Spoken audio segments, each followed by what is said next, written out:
So, can we start by just playing something very quickly? As you wish. Yep. As you wish. Okay.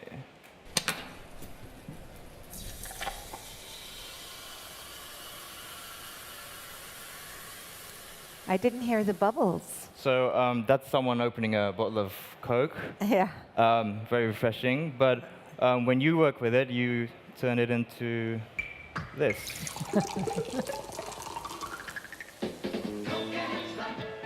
So.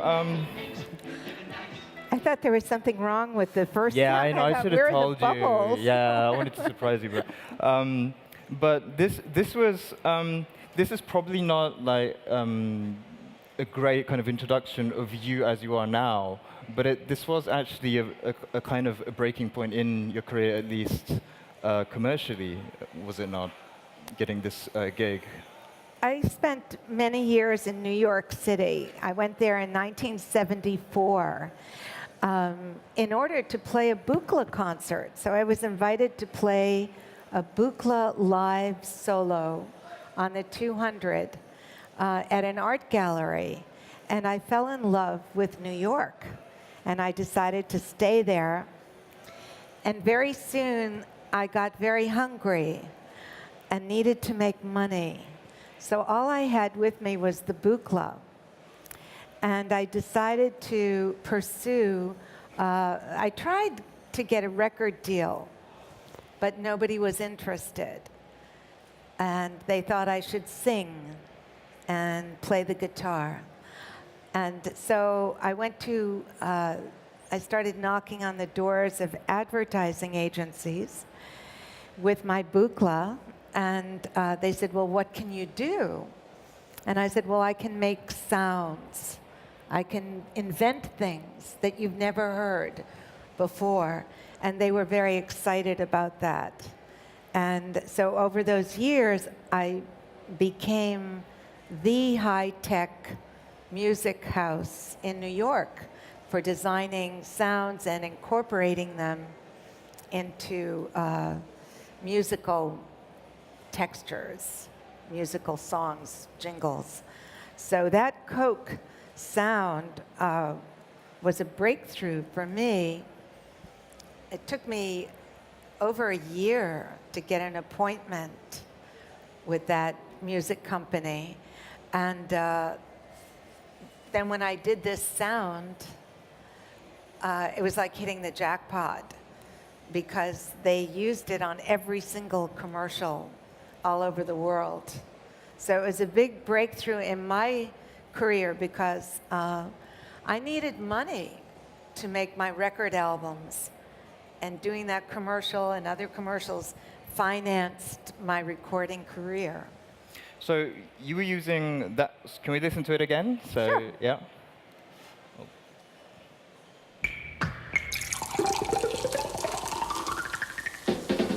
So what were you doing there? What synth? You know, you were using the Buchla. What was your thoughts and you know, what was going on inside your head when you were making it? Well, you're electronic, so I can explain it to you. Okay, you take a sub-audio waveform, yeah, and you put it through a filter, and you pick off the harmonics as they're going up, and that sounds like bubbles. Was that a technique that you thought of, or did that come from somewhere? From where was it going to come from? There was nothing. I was working in an unknown field back then, so I had a lot of freedom and I could experiment a lot. And the idea of doing the bubbles. Yeah. Had a very mercenary origin, because when they showed me the blank space in the commercial, I mean, this commercial shows a Coke bottle being poured, but that's not where it started. It started with just a blank space on a radio commercial, and they said, can you do something in this little space? And I thought, well, if I do something that reminds people of Coca-Cola, but it doesn't have a pitch center. So if the song was in E flat, instead of doing a little melody in E flat, I did something abstract that didn't have a pitch center. And that way it could be used in any song, in any key, any place. Right, right. Yeah. I thought this was great because, when you think of, a bottle of Coke being poured, you think of the dropping sound coming from the bottle. Yes. But you focused on the rising bubble, so it's more uplifting. I thought it was. Can we listen to it again? Sure. I think it's great. Oh, sorry, wrong one.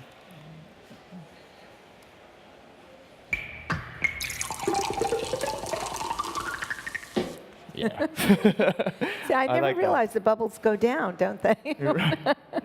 So, can we? So from this, was this before you started your production, your sound design company, Ciani Musica? Or?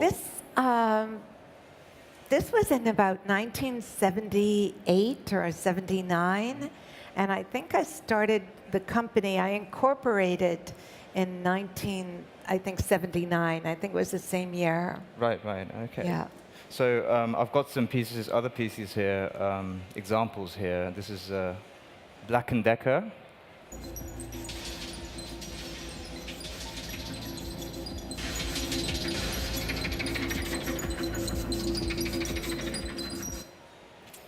What synth was that?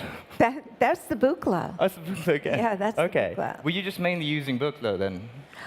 That was when I started out. I had just the Buchla, Okay.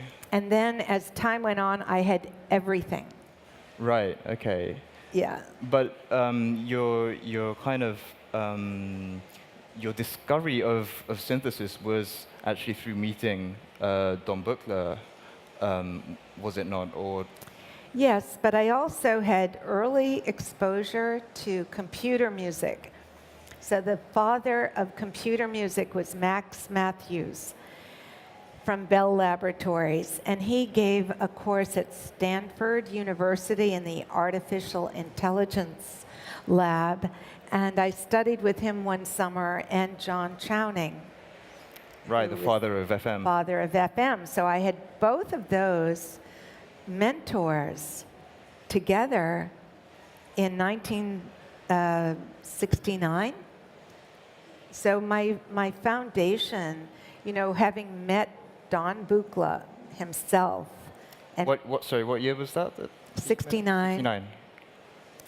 So I met Don Buchla, and then when I finished graduate school in 1970, I went to work for him. So I would say I was in the right place at the right time. There was a facility called the San Francisco Tape Music Center where anybody could go and get time on a Moog. There was a Moog and a Buchla 100 and a lot of surplus audio parts from the military. So you could go there for $5 an hour. And I see now that there are a lot of those places coming up all over where you can go to an electronic music facility and put your headphones on. Yeah. So you just mentioned Moog. So I'm led to believe that at the time there was a certain rivalry between the East and West Coast. Between Buchla in the West and Moog, and possibly ARP as well in the East. Where were you in all this? Well, I came under Don Buchla's spell right away.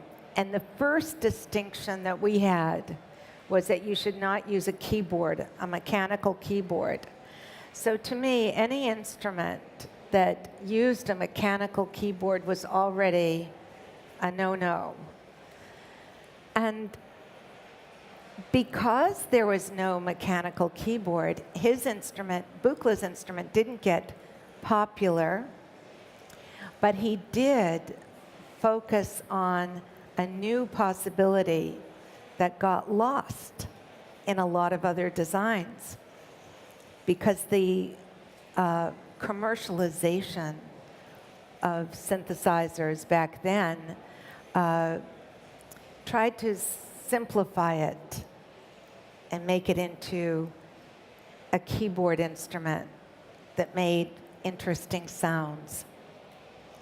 And it wasn't with Dawn. It was a new language. It was a compositional tool where you composed the sound, you moved it in space. It was always quadraphonic. I'm playing in quad tomorrow, and it's better to be in the space when you're listening. Don't go outside. You know, come inside, because you'll feel the sound moving, and it's a wonderful thing. It's a natural thing. So would it be right to say that the West didn't have the keyboards and the East had the keyboards? So that was like a big kind of distinction between the two schools of thought. Yes. And also with the use of the word synthesizer, I don't think Don Buchla was happy to use it. We didn't use that word. Was that another kind of difference between East and West, where the East was possibly kind of synthesizing the sounds of, you know, a traditional instrument, acoustic instrument, by electronic means? Would that be another kind of difference in thought there? Well, I don't know, you know, if you mean by West Coast Buchla, then yes. I mean, there were other designers on the West Coast too. Right. Right? Who? Cherepnin. And Yeah. I think. Well, later Dave Smith was. And there were some yeah. instruments in England that weren't keyboard. EMS, Yeah, EMS. And, but another thing about Buchla is that because he thought of it as a performance instrument, you know, he made the cases, the Rode cases, and he made it compact. And he had a lot of lights in it so that you could get feedback. When you were playing, you knew what was going on inside. He used to this day, he's the only system that uses a distinction between the audio cables and the control voltage and timing cables. So he uses banana plugs, which are stackable. And it's wonderful. You know, I don't know why that protocol hasn't become more popular. Everything being on Minilogue. I guess the one of the things that well, during my time at Korg, there's an inventor called Mieda, and Mieda, he invented a lot of the circuits that were in say the MS-20 or the classic Korg synths. But he said something quite interesting to me. He said the beauty of synthesis is the fact that sequences or rhythm and pitch merge together. And what he was saying was, if you have a very fast cycle, it sounds like a pitch to the human ear. But if you have an LFO, it sounds like a rhythm. And with the synthesizer, you can move between the extremes of the spectrum, and that is the beauty of synthesis. Rhythm and pitch become one. So it seems like, the analog world, where they all have, everything is connected by mini jacks, control voltages, and signal, seems more in that kind of line of thought rather than differentiating between the two, of control, rhythm, and signal. Well, I think, one thing that I notice is that in a sequencer, and if you're dealing with pitches, this results in a different look at harmony because it's contrapuntal. I use 4 sequences at once, and all the music is produced by the movement of these melodic lines. So I don't think of keyboard where you hit a chord and you come up with 3 notes at the same time, and then you move to another 3 notes. That's a harmonic approach, and I think analog instruments with sequencing are very, we have to start thinking in counterpoint. So I don't know if that's what you were talking about with the sequences. Yeah, and would a distinct, physical distinction between a control connection and a signal connection help you with that? Is that Yes, and for rhythm, I don't use an LFO. I'm using an LFO could be a modifier of some kind, but for rhythm we use pulses.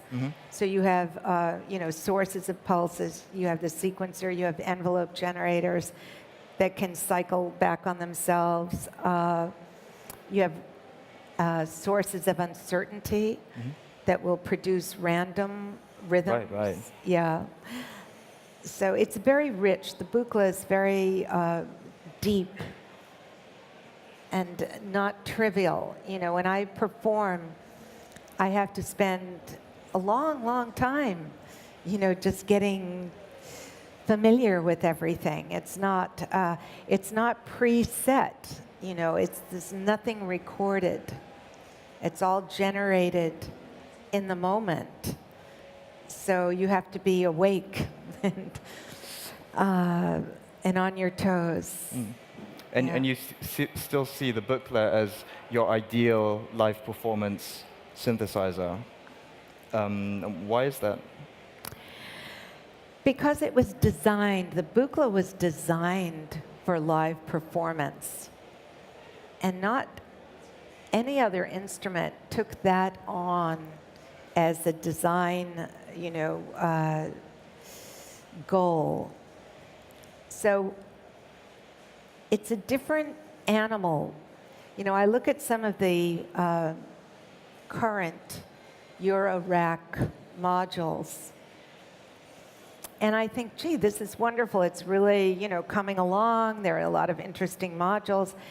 And what I notice is that in a lot of them, I know this is changing now, but you don't know what's going on inside. When you're performing, you're working 18 modules at once, and you need to know instantly where something is.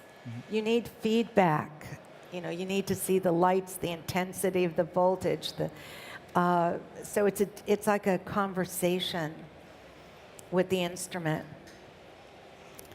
It's a different use from taking it into a studio, coming up with an interesting sound, recording it, coming up with another interesting sound, and recording it and building up. I mean, I do that too in my romantic music.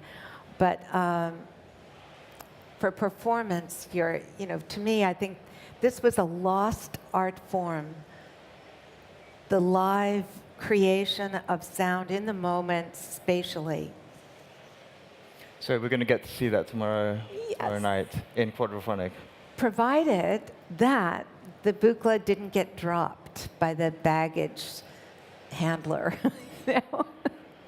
So yeah, I have this white suitcase with a dozen fragile stickers, and sometimes they look at those fragile stickers and they say, "Oh, boom, is this fragile?" It's like, wait.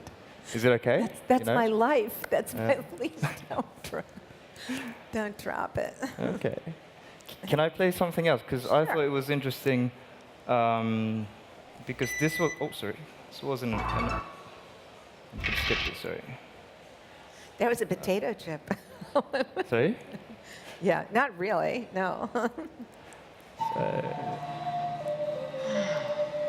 could you do a thing like that? I did things with a lot of slow frequency modulation that just made you feel scared and upset. I thought we were friends.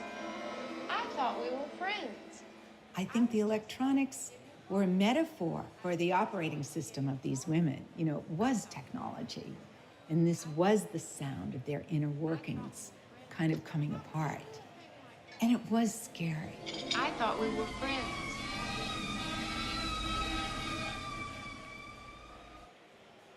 Now what was the name of the program? The Stepford Wives. Stepford Wives. Yeah. I thought it was interesting because you were using electronic sounds in a scary way. And I think there must have been a lot of kind of fear or like a feeling of threat from like towards electronic sounds or synthesizers. And I thought it was interesting that you would use it for exactly that. And I'm saying, the threat of, say, technology or the fear of technology, the fear of synthesizers taking over the jobs of so-called real musicians. In a climate like that, I would have thought you would be maybe against doing something like this. Oh, no, no, no. Or was it another job? Was it a means to an end, and it was? I did the electronic score. There was also an orchestral score in that film. Michael Small, who is a wonderful composer, and we met at a party, and the Buchla was new and interesting, and so it was an experiment. Like, what can you do that will help to, communicate the emotion of that? So, yeah, you've mentioned a lot of topics. Yeah. The fear of the synthesizer taking over the industry. See, that was because that use of the word synthesizer, where people thought it was synthesizing other things. Oh, it's going to replace the flute. It's going to replace the violin. So, yeah, that was a very limited vision. And it was, the union was hostile. When I tried to join the union in New York City as a synthesist, they would not let me. So I joined as a pianist. Then they wanted to punish synthesists. So they said, okay, you're going to use this instrument, but we don't want people hiring you because it's cheaper, because you're going to replace other musicians. So they said, every time you play, it costs double. So if I put down a melodic line, they had to pay me as if I were two musicians. If I put down two melodic lines, they had to pay me as if I were four musicians. So it worked really well for me. But there was demand for it. That was the thing that there was demand for it. You didn't expect. Yeah, there was demand. Yeah, it was a good business. Was your company the only company basically doing this? Yes, for a long time, mine was the only company. And then another younger company came in. And I was on my way out anyway because I only did this. I enjoyed it. I loved it. But I did it to support my record albums. And when my record albums started to gain momentum and they started to sell, I left advertising. So it really was a means to an end. It was to finance your more artistic output. Yeah. We can, can't remember what else I had here. I think you, what's the mouse one? Oh. I think you sent over some photos. Possibly look at maybe this one. Yeah. What was this gathering? This is a picture from the day. This was probably in, I don't know, 1972 or so. This is Don Buchla, and I'm to his right. This is the 200. We were building that system. And these were the people that worked for him. You could see there was quite an assortment of people. A Buddhist, an Indian dancer, a woodwind player, a very eclectic group. This was, I guess, the early 70s. Yeah. And normal people didn't buy these instruments because they were expensive. So they started out being built for institutions. Cal Arts, Norwegian Electronic Music Studio. Those are some of the ones I remember. Yeah. And was this, sorry.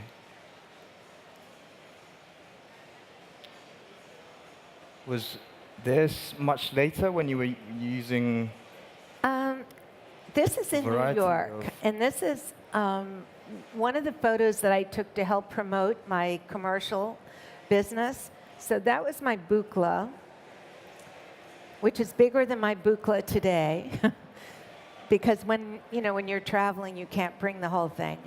And the piano, and music scores for commercial, and stopwatch.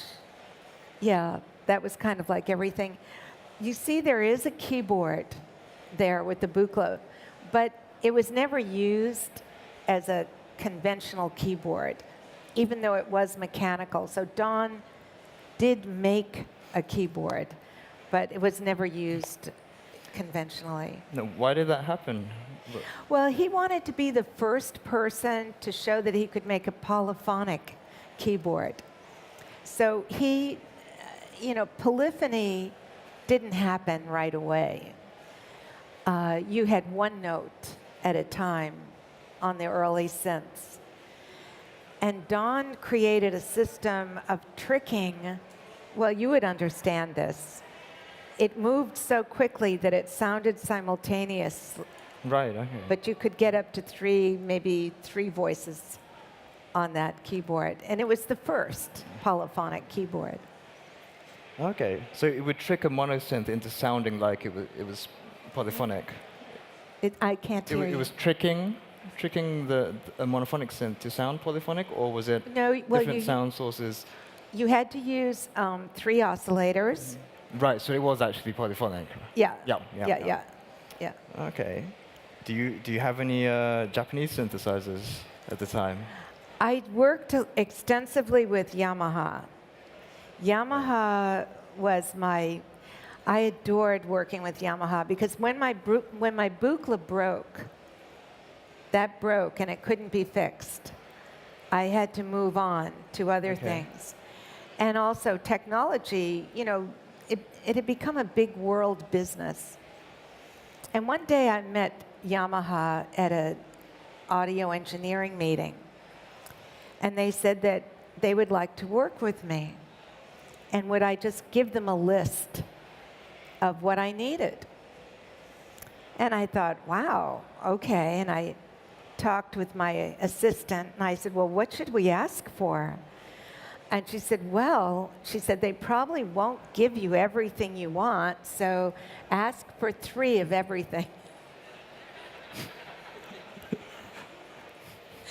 And then she called me one day. She said, oh my gosh, the boxes are arriving. There were like mountains and mountains of gear. And I had a setup, the DMP7?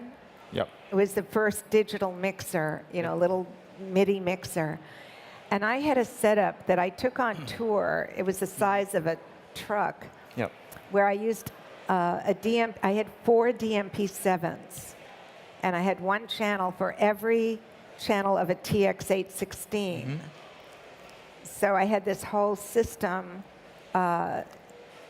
with SPX90s for the processing. I had how many SPX90s?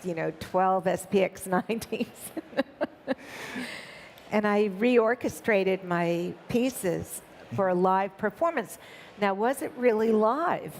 Because it was all programmed. I spent 1 year programming these synthesizers so that when I went on stage, I could hit a button and everything would start, and then I would play the keyboard with it. But I've always liked that idea of being live, that the sound is generated in the moment. I don't like to play with pre-recorded, even though it was pre-recorded in a way. I don't know about those distinctions. It's philosophical. No, I totally understand. I mean, for example, an analog noise generator would be, producing white noise from this quantum phenomenon called avalanche effect, and it's basically electrons, a rush of electrons caused by this quantum effect, and it's completely random, and it's different Yes. every time, and there's something beautiful about having that happening right here, Yes. rather than having like a pre-recorded noise source. So there's like I think there is a difference there. Yes, good point. Yeah, hard to say Yeah.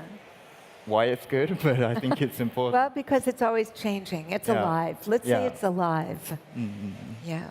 But you seem to have a really kind of, or you definitely had an emotional attachment to your Buchla, and you've now described a very kind of, very mechanical setup that you changed to. When was this, and how long did it last? I mean, did you get tired of it, or I mean? Well, I look at some pictures from my studio in the 80s, the early 80s, and I already had a synclavier, and the Buchla was in the corner. Right, right. Yeah. So I would say from the early 80s on, I became like a beta testing site for a lot of synthesizer people. I would Was get that the deal with first- Yamaha? Was that your relationship Yes. with Yamaha? You would beta Yes. test? Ah. I designed sounds for the DX7, and I would try things out. I worked with Roland. Roland was trying to build up interest in this, and they sent me on a tour all across the country to help promote, consciousness and awareness. And I thought, well, gee, that's a fun thing to do. And years later, I meet people, and they say that when they saw those lectures, that's when they decided to, go into synthesis. Stevie Wonder's guy. Wow. Yeah, so Yeah. it did make an impact. But those companies were working to build up, a new consciousness. And so, but this sounds like what you did as a job, as opposed to what you were releasing at the time. Where were you in your more artistic outputs at this time? I did my artistic work on the weekend. So I worked in, the office and the business and the studio all during the week. And then my weekends were sacred. And the clock stopped. And I went into a bubble. And that's when I did my first album, 7 Waves, was done on the weekends. My second album, Velocity of Love, was also done on the weekends. By the third album, I had already had, enough, I could work. What I would do from then on is I would relocate out of New York so I could concentrate. So, but you went back to the acoustic piano at one point. Yeah. What was the circumstances surrounding that? I think it had to do with,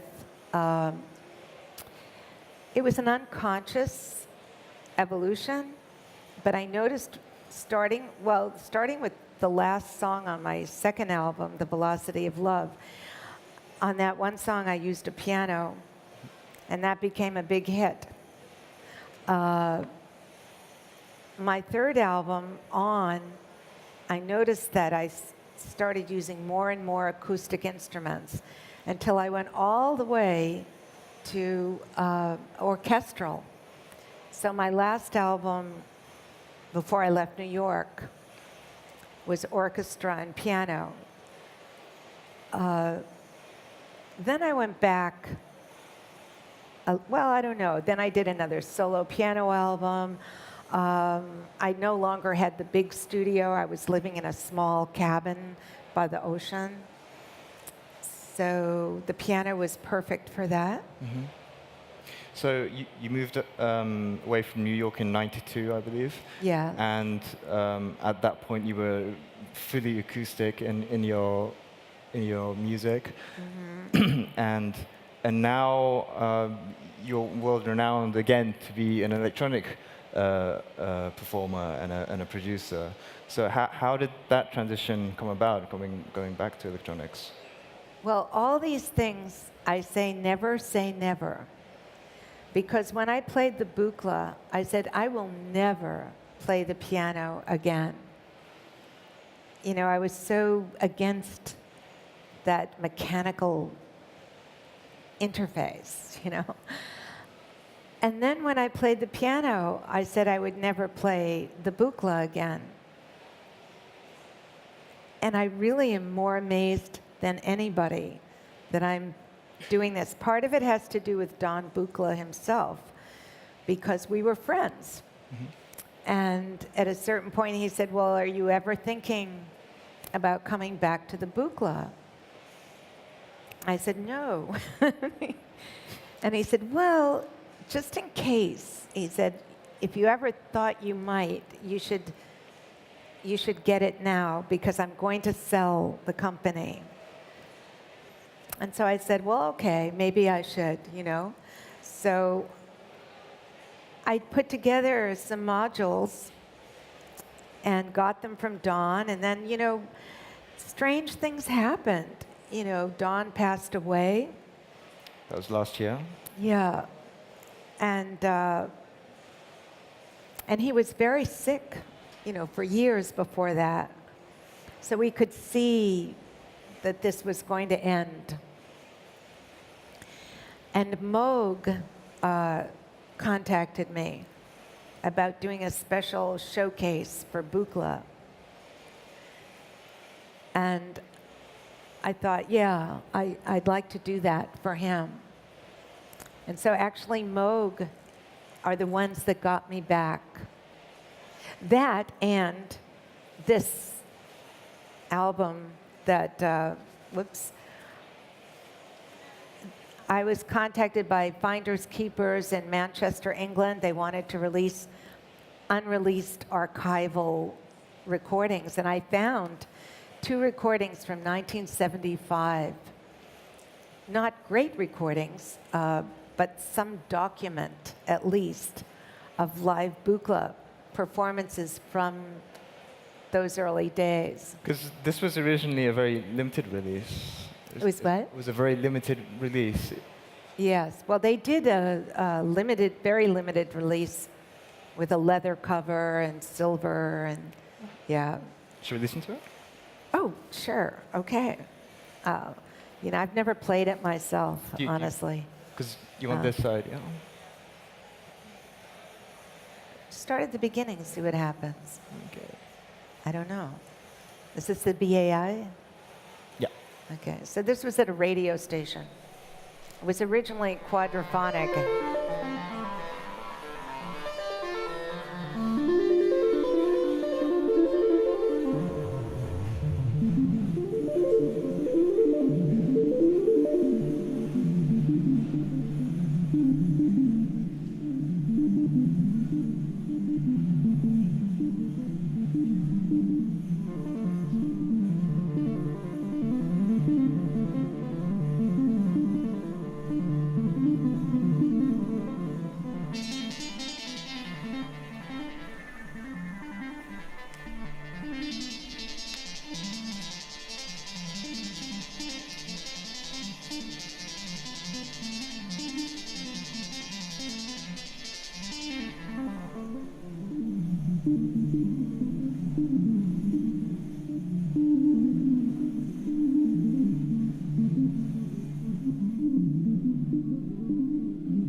It goes on, you know, there are some very interesting moments. You can hear the switches being moved and, you know, the programming happening.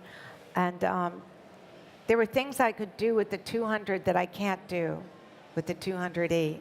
So I think, you know, I look at that and I think that was my peak of, you know, yeah. So the 200 really was your first love with an instrument, it feels like. Well, no, I loved the piano when I was a kid. You know, I fall in love a lot. Right. You know? No, it was a major love for me. Yeah. So what was the biggest, could you explain the differences between 200 and 200E that you're using now? Between the E and the And the 200 and the you had? 200. Yeah. Okay, by the time you have the E, this instrument, the 200, had no memory at all. So performing was a real challenge. It was a choreography. You know, you had a lot of moves that you had to prepare. You know, how do I get from here to here and make it all smooth, going from one place to another? The 200E has a memory. It's a hybrid. So the world is analog. It gets A to D, then it gets D to A coming out. The digital part of that world is complex. I would prefer actually not to have the digital and to deal with no memory. I use the memory in a very limited way. I have a few things memorized, like 3 or 4 starting points, patch bay types of routing. And I depend less and less on the memory, partly because the machine doesn't want to tune, doesn't like to be played tonally. And it's a huge challenge, you know, and the more memories you have, if you have a tuning problem and you're trying to tune before a concert, you don't want to tune 25 patches with 4 rows of 16 stage sequences. I mean, it just takes too long. So you have to make it very simple. And then you have to learn to live. I'm a perfectionist.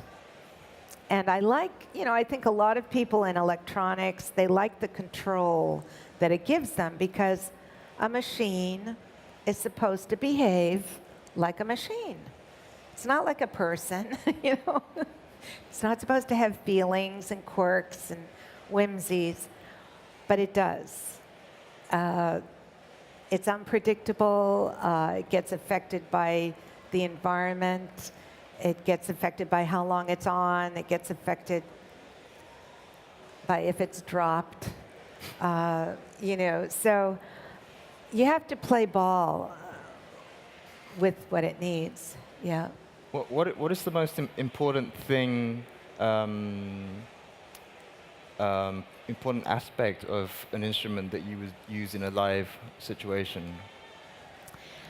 The one module that it comes down to for me is the multiple arbitrary function generator. This is a unit that Don Buchla designed. I have a clone of it that Roman Filippov made. And I couldn't perform without it. It allows you to, you know, it's a matrix sequencer. So you can feed 4 sequences into it, and then you can program 2 more if you want.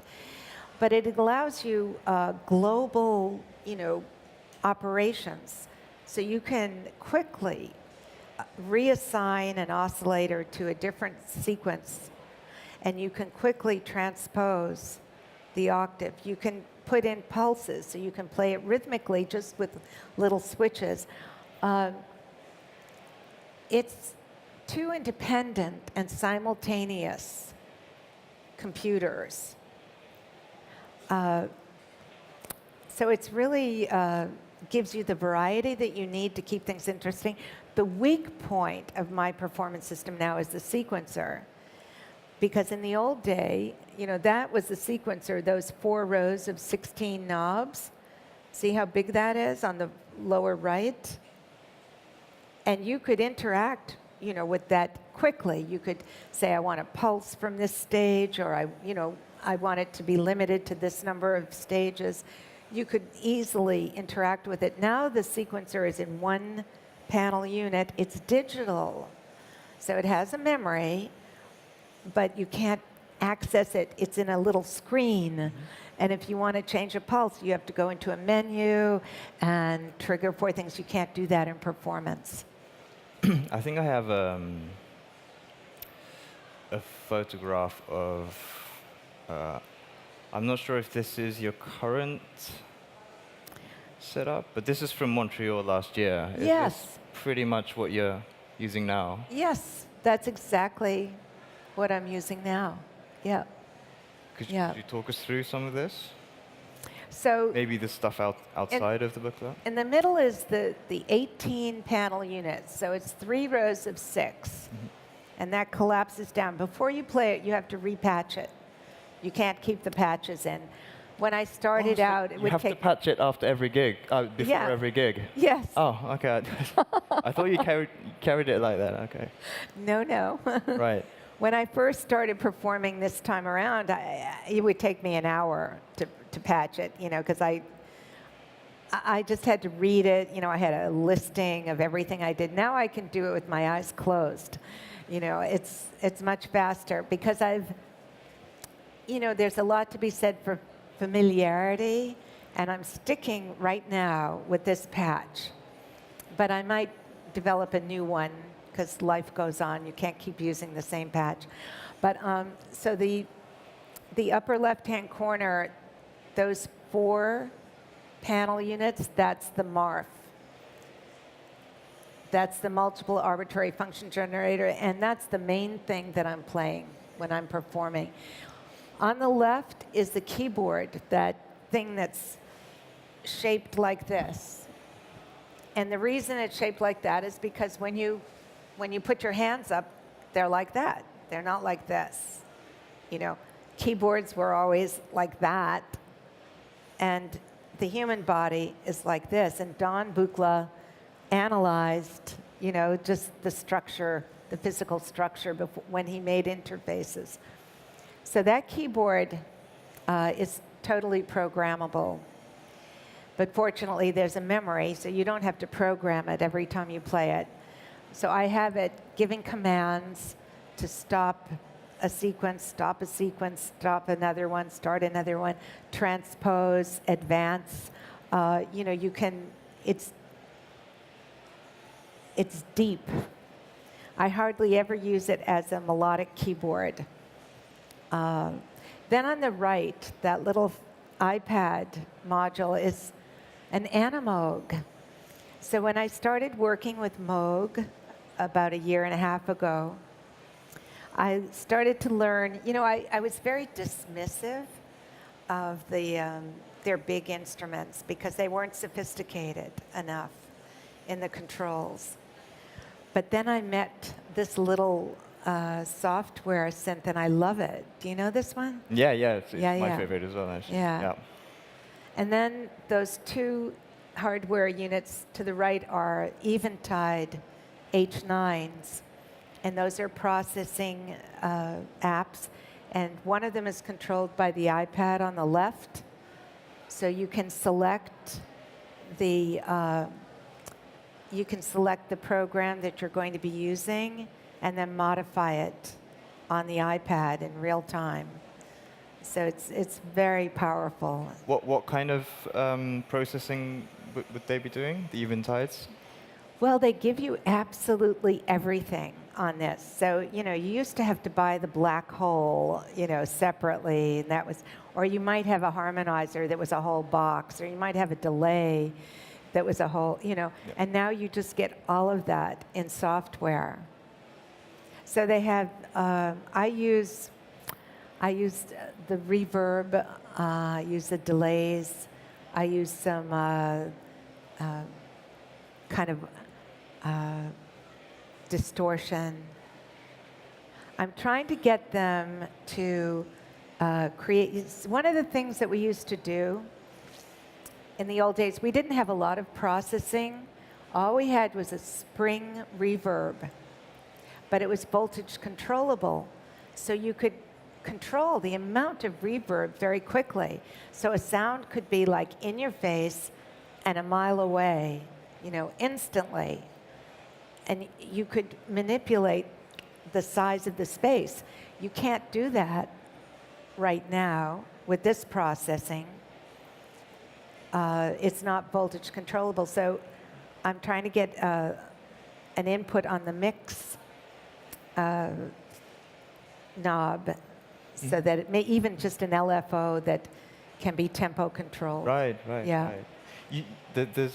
Do you go out looking for this? Are you a real kind of gearhead checking all the latest stuff out, or do you work with other people with this You setup? know, Or, I mean, how do you...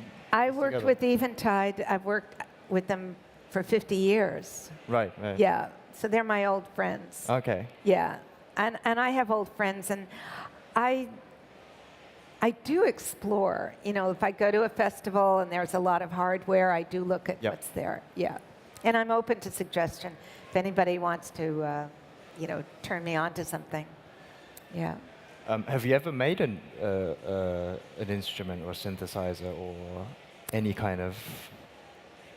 I've participated in a lot of designs because as a beta tester, you know, we always could give feedback and push things in a certain direction.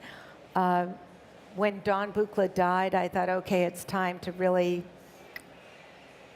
make a new synth because his company is not producing his designs anymore. And not really. I mean, you know, I don't know what they're doing actually. But so I thought, well, gee, I'll find myself a new young designer and groom him into my needs, you know. And it's been very slow going, you Right. know. I think partly because, you know, I'm a Buchla person.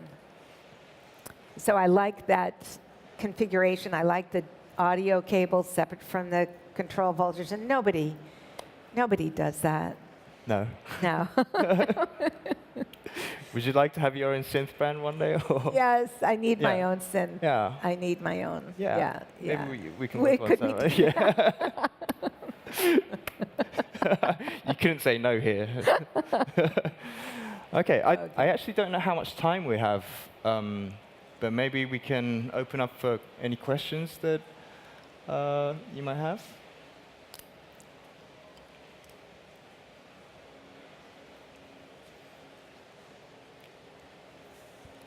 Hello. Hello. So, kind of as a music pioneer and someone who clearly has such kind of an abiding love for sound, have you ever had a period where you felt more distant from music or had to kind of reconcile the idea that music isn't everything with your own love of sound and music?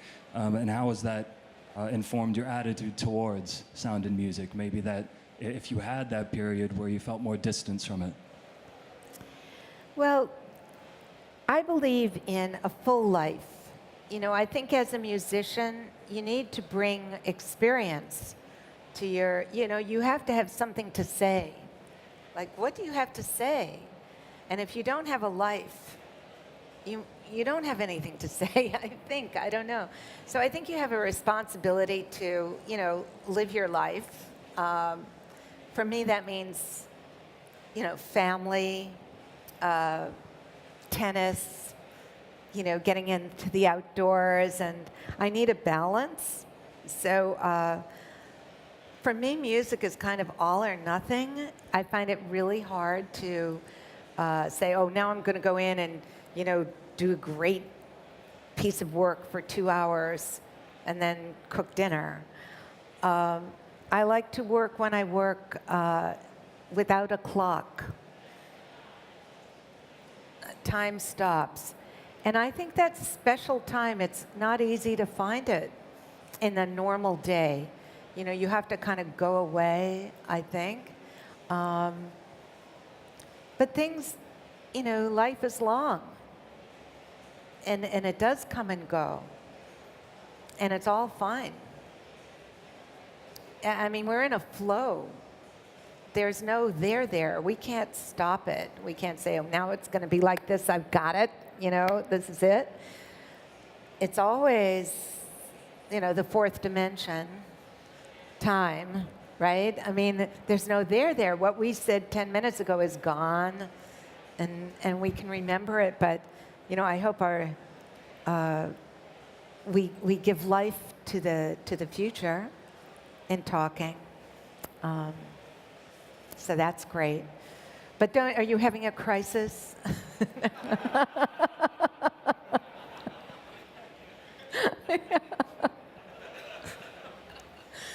Yeah. Ongoing crisis. Let's see. Go climb a mountain, you know? Get away. Get away. Yeah. I don't know. Yeah.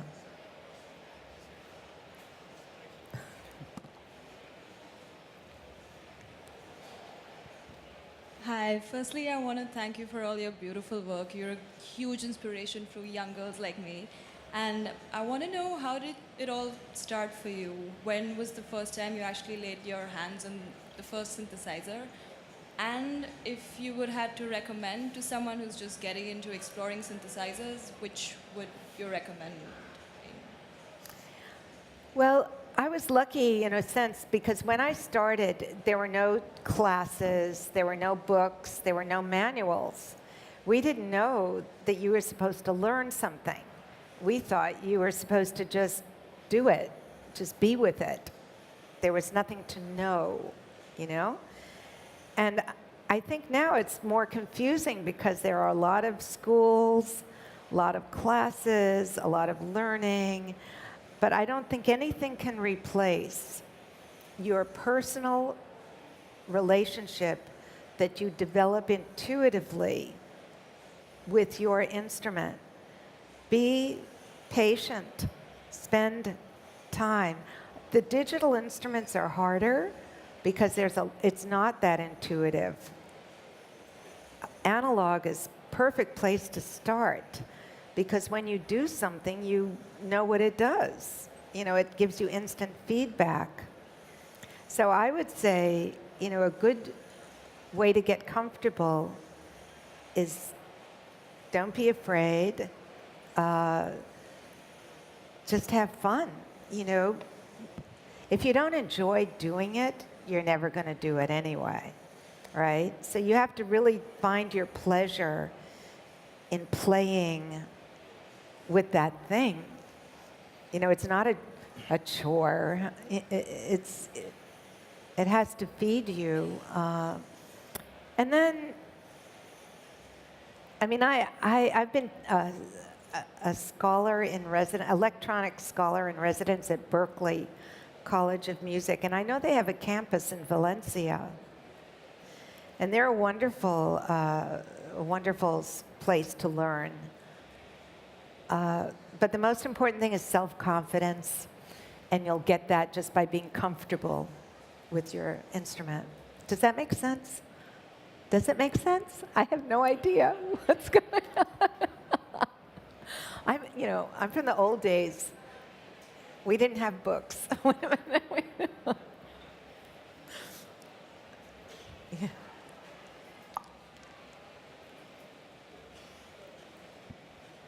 Hi, thank you. My question is simple.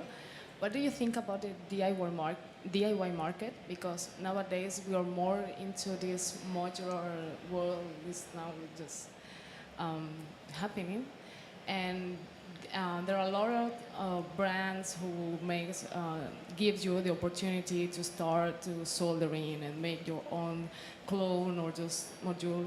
And what do you think about this stuff? You know, I would have loved that if that had existed. You know, when I worked for Buchla, we were on the inside and we were soldering and putting things together, but we didn't know what it was all about. And I think it's wonderful to learn. I think it's, you know, I would do it. I never did that. I mean, I asked Don to give us classes. Yeah, and we had 2 classes. And then you girls are going to love this. I was the only girl in the class, and I was told, don't take this personally, but we've decided that there won't be any women in this class. And I said, oh, but but I'm the only woman, and you don't want me, you know? So that was a lesson to me about the dynamics of sexual, you know, the nature of technology. And I think that men are actually normally not insecure unless there's a woman in the room. And it really does. You know, you think you're insecure? Well, your presence is really like, whoa, making them uncomfortable. So maybe the thing is for women to learn in, you know, in their own groups. Just learn with women the way men learned with men. It's not like you're keeping them out. If they want to come in, you'll let them in. You know? That's a nice idea, actually. Yeah. Well, right now, there's a lot of brands just inviting. They're pretty glad to have. I work at soldering modular synthesizers, and we are like we are 6 people working there, and we are 3 women and 3 men. So this is happening. That's why I was asking to you. Perfect. So, Yay. Thank you so much. Yay, thank you. That's great news. Yes. Equality on the soldering board. Okay. Yay. Anybody else? Well, we forgot to mention the documentary. All right. 'Cause, we were using a lot of the clips from the documentary. Would you like to talk about it? Or? There was a documentary made about my life. It's just out in festivals now, and it hasn't been released. But it's fun. You know, it shows a lot of technology, you know, Buchla Called, stuff. Life in Waves? A Life in Waves? A Life in Waves. A Life in Waves, yeah. With a digital release, I think it was August coming up, no? There will be a DVD, and eventually maybe it will be online. And yeah, that's it. I thought it was great, so Okay, great. yeah, I hope everyone Thank checks you. it out. Suzanne Ciani. Thank you. Thank you. Thank you.